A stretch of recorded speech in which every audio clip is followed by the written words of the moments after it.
বাংলাদেশ বনাম জিম্বাবুয়ে দ্বিতীয় টেস্টে বড় পরিবর্তন, এনামুল হকের প্রত্যাবর্তন, ম্যাচ প্রিভিউ। বাংলাদেশের ক্রিকেটে উত্তেজনা নতুন অধ্যায়। আগামীকাল 28 এপ্রিল চট্টগ্রামের জহুর আহমেদ চৌধুরী স্টেডিয়ামে শুরু হতে যাচ্ছে বাংলাদেশ বনাম জিম্বাবুয়ের দ্বিতীয় টেস্ট ম্যাচ। প্রথম টেস্টে 3 উইকেটের পরাজয়ের পর টাইগাররা ঘুরে দাঁড়াতে প্রস্তুত। প্রথম টেস্টের পর দলীয় পরিবর্তন এসেছে। অভিজ্ঞ ব্যাটসম্যান এনামুল হক দ্বিতীয় টেস্টের স্কোয়াডে ফিরেছেন, যা দলের ব্যাটিং লাইন আপে নতুন শক্তি যোগাবে। অপরদিকে নাহিদ রানা দল থেকে বাদ পড়েছেন। সিলেটে অনুষ্ঠিত প্রথম টেস্টে জিম্বাবুয়ের দুর্দান্ত পারফরমেন্স দেখিয়ে 3 উইকেটে জয়লাভ করে। বাংলাদেশের বোলিং আক্রমণ কিছুটা দুর্বল ছিল, যা দ্বিতীয় টেস্টে উন্নতির জন্য প্রেরণা হতে পারে। গত 5 টেস্ট ম্যাচে বাংলাদেশের পারফরমেন্স মিশ্র।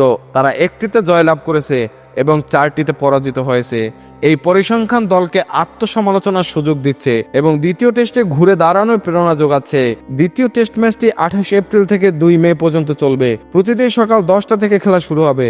আপনি কি মনে করেন এনামুল হকের প্রত্যাবর্তন দলের ব্যাটিং লাইন আপকে শক্তিশালী করবে? দ্বিতীয় টেস্টে বাংলাদেশ ঘুরে দাঁড়াতে পারবে কি? হ্যাঁ দর্শক, আপনাদের মতামত কমেন্টে জানাতে কিন্তু ভুলবেন না।